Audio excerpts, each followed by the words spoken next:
Bom, então, meus amigos, dando início ao segundo bloco, nós vamos passar de imediato a palavra para a professora Tereza Rudalvin e, numa ordem, a primeira pergunta que ficou do bloco passado é a questão referente à modulação, professora.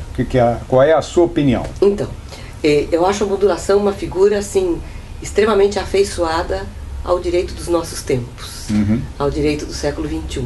Porque só o fato dela existir é um sintoma evidente de que se reconhece essa função que tem a magistratura, que é a função de criar o direito, né? De dar, digamos, a versão final da norma. E quando eu digo criar direito, não é criar direito de acordo com as suas próprias convicções, de acordo com influxos subjetivos, né? Não.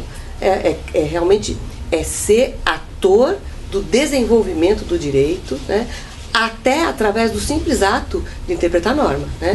Então, quando um juiz diz que a palavra mãe, que está contida em determinado dispositivo legal, a mãe tem direito a determinado benefício previdenciário. Quando o juiz diz essa palavra mãe abrange a mãe natural e a mãe adotiva, o juiz está criando direito, né? Quando o juiz diz o que a cláusula geral da função social da propriedade, ele também está criando direito, né? Quando ele reconhece em determinada situação, né? Olha, aqui a propriedade não exerceu a sua função social. Há uma decisão interessante do STJ, uma decisão que já tem um certo tempo, mas em que não se reconheceu a função social, social da propriedade de um terreno que estava sendo desapropriado, e em parte desse terreno o proprietário plantava psicotrópicos. Então o STJ negou indenização quanto a essa parte do terreno, em função dessa fundamentação, né?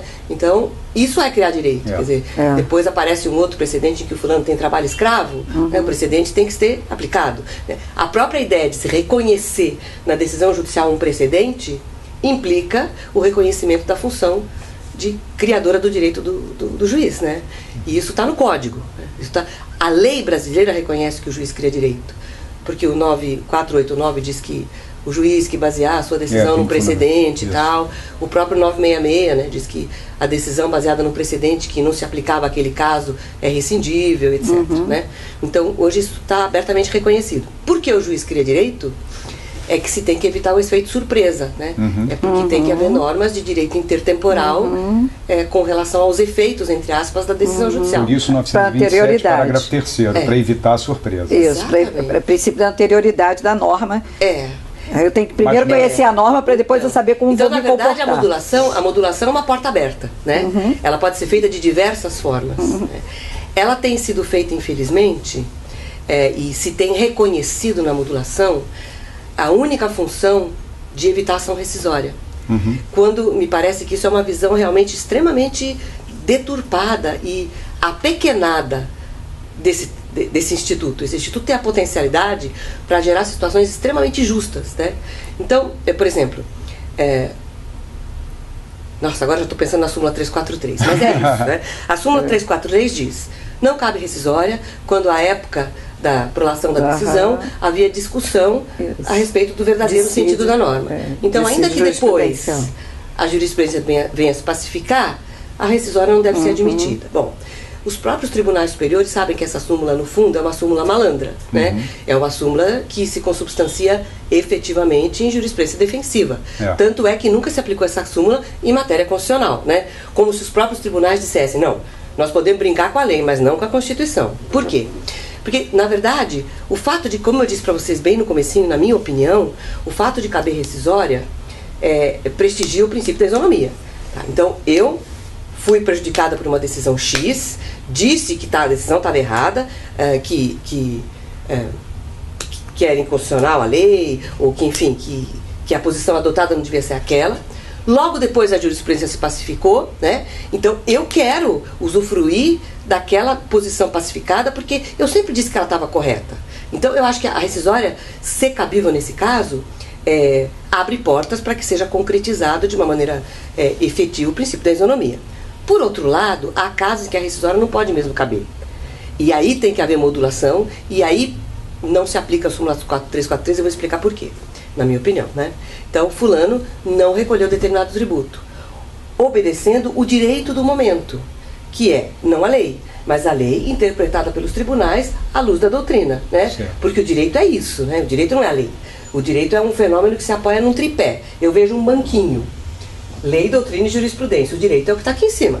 Tá, não recolhi, não recolhi, não recolhi, não recolhi, não recolhi, 10 anos, 15 anos.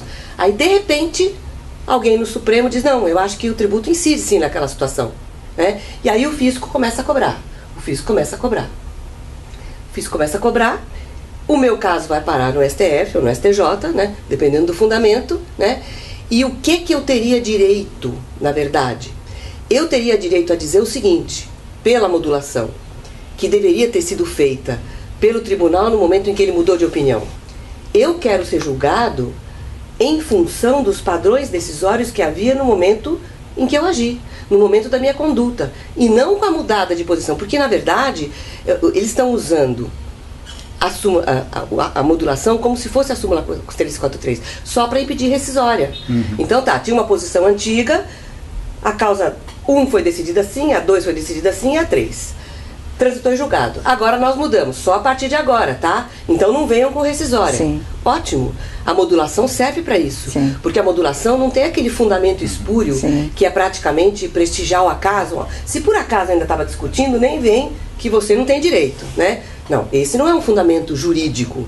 Esse é um fundamento aleatório, um fundamento de jurisprudência defensiva. Agora, o da modulação é, né? Então, se você foi julgado em função do padrão que existia na época, jurisprudência pacificada, e agora nós mudamos, não, você foi julgado direito, né? Claro. Porque a posição que predominava era aquela, né? Então você perdeu a ação, tinha que perder mesmo. Então, como é que deixa eu organizar aqui no final meu pensamento. A súmula 43, C343, ela tem um fundamento que não é jurídico, quer dizer, não é um fundamento que justifique o desrespeito ao princípio da isonomia. Porque, voltando ao meu raciocínio, então, no meu entender, caber rescisória leva ao respeito à isonomia. Quando que o respeito à isonomia pode ser afastado? Quando há um critério jurídico para isso, né?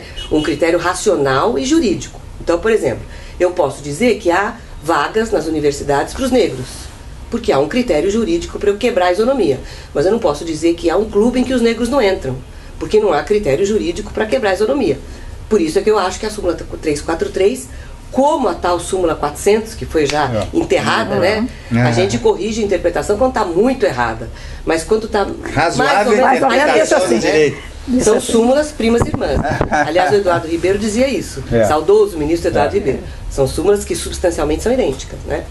Então, a súmula 343, ela é tão malandra, ela é tão direcionada que ela só evita ação rescisória. Então ela não prestigia nenhum princípio jurídico maior. Agora a modulação, sim.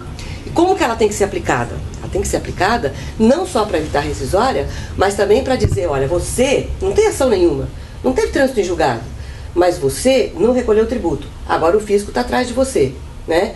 Quando a atuação chegar aqui, nós vamos dizer, não, você não tem que recolher mesmo, porque esses 10 anos você não recolheu, porque o padrão decisório era esse. Né? Se dizia que o tributo não incidia. Lógico. Agora, eu acho que a modulação tem que ser feita no momento da decisão, pelo órgão que decidiu. Isso que eu queria saber. Não pelo juiz. Não pelo juiz. Mesmo quando a decisão é omissa sobre o tema? Mesmo não pode ser omissa, tem embargo de declaração. O tribunal tem o dever de se manifestar a respeito da modulação. É quem interpreta e a parte que tem o ônus de cobrar isso do tribunal através de embargo. Sim, mas no controle concentrado, a parte do processo não vai ter essa oportunidade de esclarecer esse assunto. Quer dizer, vai ter que ser a associação, a entidade de classe representativa. E eles que devem fazer isso. Mas no seu caso, segundo grau, poderia. O juiz não poderia. Não, aquele que vai decidir não pode dizer, não, eu não vou aplicar a nova posição, eu vou modular. Quem tem que modular é quem decide. É quem tem consciência de que a decisão. Quem está fazendo a interpretação. Tem efeitos que extrapolam as partes. Porque a modulação não é o efeito entre A e B. Olha, eu estou decidindo assim, é a tese, tá? Mas só daqui para frente. O que significa, por exemplo, né, porque com a modulação você pode fazer muito mais do que isso. Né, mas se ele decidir daqui para frente, ele vai dizer daqui para frente, para não receber rescisórias, sim, e para julgar aqueles que agiram de acordo com a conduta X, que estava em conformidade com a posição do STJ na época, de acordo com aquele padrão, né? Então eu decido a partir daqui os casos que aconteceram a partir daqui, né? Por causa da previsibilidade. Isso soluciona esse problema, né? Nossa. Se houver modulação... Isso, eu não sei se vocês já prestaram atenção nisso, porque é um assunto bem... Quem diz isso, assim, não com muita clareza, mas isso que está dito, é essa nova lei que alterou a lei de introdução... É a 13655, que alterou, a partir do artigo 20... Que a 20, 13 e 24, eles dizem exatamente isso. Ninguém pode ser julgado a partir de um padrão decisório que não existia no momento em que ele praticou a conduta. Claro. Mas a jurisprudência é a modulação Supremo, que está lá. A jurisprudência do Supremo hoje é nessa linha. Claro. Quando eles demoram a apreciar um tema e a questão já está consolidada na jurisprudência, notadamente quando a decisão precedente é do próprio STF, eles modulam. Tá? Esse é um entendimento hoje já cristalizado. Existe uma certa hesitação quando o precedente que se firmou não é do STF. Por exemplo, uma questão que é eminentemente infraconstitucional, tá? Mas que tem algum aspecto constitucional que levou à declaração da sua inconstitucionalidade, né? Mas o fato da jurisprudência do STJ estar cristalizada numa direção, pelo que eu conheço da jurisprudência do Supremo sobre esse assunto, não é um fator assim decisivo para decidir a respeito da modulação, o que pode causar insegurança, né? Na verdade, o ideal é que o Supremo, né, à vista dessa nova realidade social e jurídica, ele seja mais sensível aos efeitos das decisões, inclusive do STJ, a respeito de qualquer tema, né? É o que eu acho. Porque eu acho que se o Supremo usar esse poder, né, a gente não vai ter essa discussão em nenhum processo, porque se o Supremo, quando decidir definir qual vai ser o termo inicial que aquela decisão está valendo, você não vai ter esse problema de se vai esperar 10, 20 anos, não vai haver insegurança jurídica, né? E é um dos pontos, inclusive, que a gente tem muita preocupação em relação ao direito brasileiro. Eu não sou contra o iluminismo jurídico, mas eu tenho grandes preocupações em relação à segurança jurídica, né? A mudança de posições. Porque uma coisa é você ser ativista, outra coisa é você ficar mudando a jurisprudência toda hora. Isso não pode. Tá? E as coisas podem se confundir. Toda razão. Porque à luz de uma nova perspectiva, o Supremo vai e muda o entendimento sobre uma matéria. Não é uma luz de uma nova. Mudou a composição do tribunal.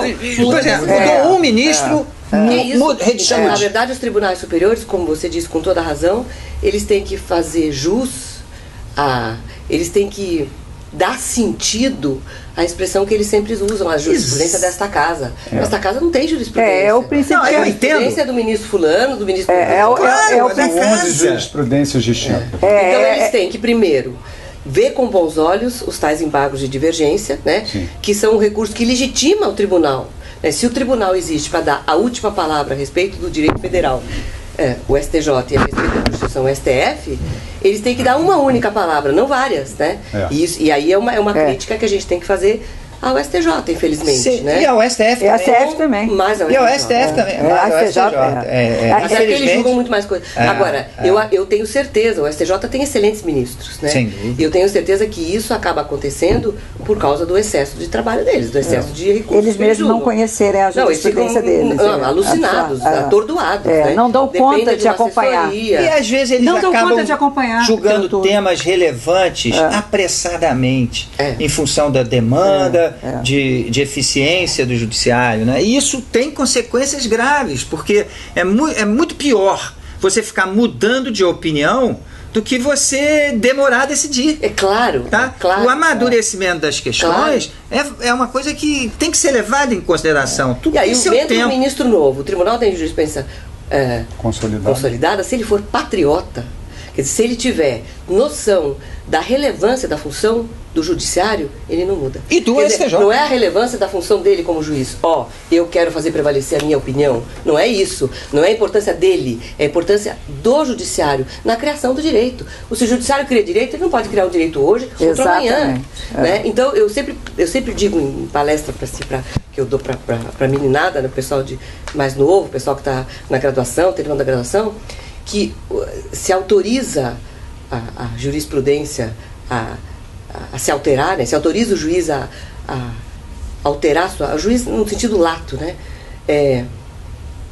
Para fazer a adaptação do direito às mudanças da sociedade, as mudanças de costumes, de padrões morais, etc. Quando que isso acontece? Né? Quanto demora essas mudanças? 50 anos, 100 anos. Talvez hoje mais rápido, mas de qualquer maneira não será pelo menos um ano, pelo menos Então daí a gente dá aquele exemplo daquele caso americano do Brown versus Brown, né, da evolução da compreensão do que seria o princípio da igualdade, né? Dos negros e dos brancos, e havia um certo momento em que se entendia que o princípio da igualdade estaria sendo respeitado se fizessem discriminações entre negros e brancos, porque eles não eram iguais mesmo, né? Aí passou-se a entender que eles seriam iguais, separate but equal, né? Mas poderia haver escolas para brancos e escolas para negros, né? Desde que as condições fossem as mesmas, de qualidade de merenda, professores, etc. Até que num determinado momento se entendeu, não, pera um pouquinho, se eles são realmente iguais, por que ficar separados? Tem que ficar, foi até numa ação em que se discutiu o transporte escolar, né? Isso. Mas isso durou quanto? 200 anos, né? Essa evolução toda.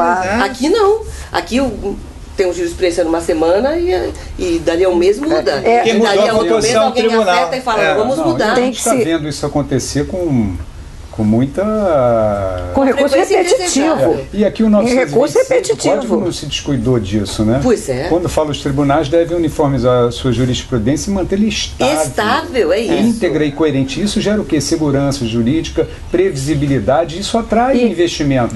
Pelo contrário, se eu sou investidor, ou nós não precisamos, né? Se eu sou um investidor, e essa é uma figura que nunca escapa dos meus olhos, né? Se eu sou um investidor, eu vou entrar num país que hoje tem uma jurisprudência consolidada há um mês, um ano, 2 anos. Quando eu entro, modifica porque houve uma modificação da composição.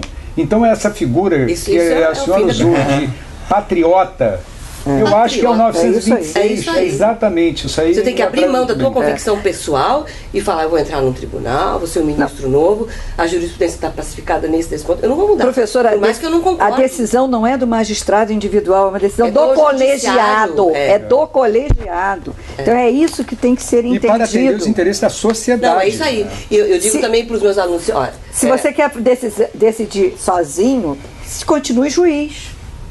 Eu não concordo com você. E nem mesmo assim, E nem mesmo assim você tem que obedecer. E ainda assim você tem que obedecer à jurisprudência. É lógico. A jurisprudência é que eles saibam respeitar a sua própria jurisprudência. Né? Mas, professor, é tão fácil, pelo menos na minha visão, acho que dos colegas magistrados também, Márcia foi magistrada por muitos anos, os colegas novos. É tão fácil ressalvar uma posição. Lógico. Não é humilhante, não é vergonhoso, é patriota. Se aquilo lhe incomoda...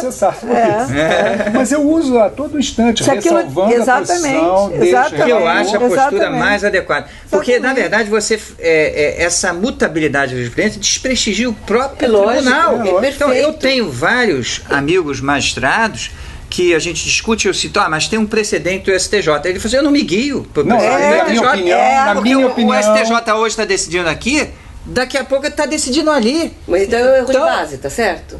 Pois é. Eu não obedeço meus pais. Por quê? Porque meus pais uma hora dizem que pode, outra hora não pode, então eu desconsidero. É isso. Exatamente. Exatamente. Então você não tem, a orientação não é firme. Então você desconsidera. Não basta ser pai, tem que ter postura de pai. Se o Poder Judiciário não gerasse... Tem que ter autoridade paterna. Se o Poder Judiciário não gerasse norma, talvez ele pudesse até ter esse comportamento. Isso mesmo, perfeito. Agora, a decisão judicial é uma norma. Então, o magistrado está sujeito a todas as normas, está submetido a todas as normas, inclusive as criadas por eles mesmos, por ele mesmo. Então, o grau de responsabilidade que o judiciário tem. Então, isso que a gente diz, né? O juiz tem liberdade de interpretar o direito de acordo com a sua própria convicção. Na verdade, não é o juiz individualmente considerado, é o judiciário. O judiciário tem que decidir, livre de pressões do executivo. Agora, é claro que não pode haver uma interpretação por cada juiz que exista no país. Não vai ser Senão, possível. Cadê a previsibilidade? Acho que a forma sistemática são 14 mil, né? Aparece. Imagina, 14 mil opiniões diferentes sobre o mesmo assunto. Não, e dá um prazer ao juiz. Penso diferente. Não estou vinculado. Está vinculado. Moralmente sim. está.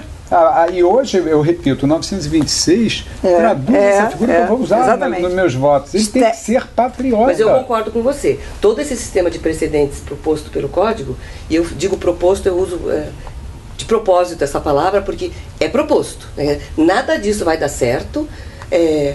sob o ponto de vista de diminuir o trabalho judiciário, de criar maior previsibilidade, de prestigiar de uma forma mais visível o princípio da isonomia. Nada disso vai dar certo se os próprios tribunais superiores não respeitarem os seus próprios precedentes. Não, você veja o caso do recurso repetitivo. O recurso repetitivo tem uma única finalidade: pacificar a jurisprudência sobre um determinado tema. Você já vê casos do STJ mudando jurisprudência de recurso repetitivo no prazo... E com certeza não é para adaptar o direito à sociedade. Não deu nem tempo. Porque alguma coisa... Não deu tempo da sociedade mudar. Não, há casos alguma coisa eles não viram na hora. Alteração fática. Nada. Nada que justificasse. Não deu tempo da sociedade mudar. Isso gera uma insegurança, uma imprevisibilidade, um descrédito do Poder Judiciário. Não é para adaptar o direito à sociedade, porque não deu tempo da sociedade. Exatamente. Bom, então nós vamos encerrar o segundo bloco agora. E no terceiro, como disse, vou repetir, nós tentamos esgotar ao máximo, né, tudo aquilo que a gente pretende. Mas nós não esgotamos porque aprofundamos o tema, mas o pano de fundo mesmo, professora, é poder convidá-la de novo. Então a gente enrola falar um pouco de ação rescisória, né? Então vamos encerrar agora e voltaremos em breve para o terceiro bloco. Muito obrigado.